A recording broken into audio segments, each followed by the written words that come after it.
Nahimutang sa sentro sa syudad sa Valencia, kini makasaysayanong tabuan ug bangko panahon sa medieval, ang Lonja o Llotja de la Seda.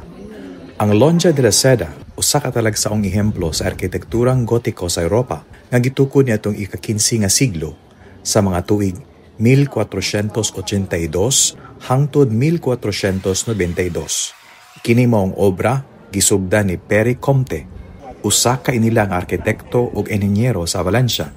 Human sa iyang kamatayon, gipadayon kini sa iyang mga disipulo nga nagdugang og mga elementong Renaissance.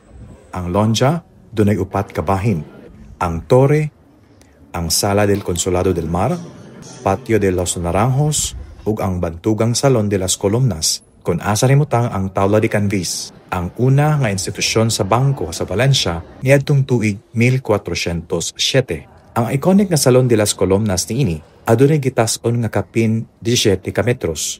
Nining lugar magsabot ang mga negosyante ug adunay prisuhan sa kilid kung asa ibalhog kadtong mga wala makabayad.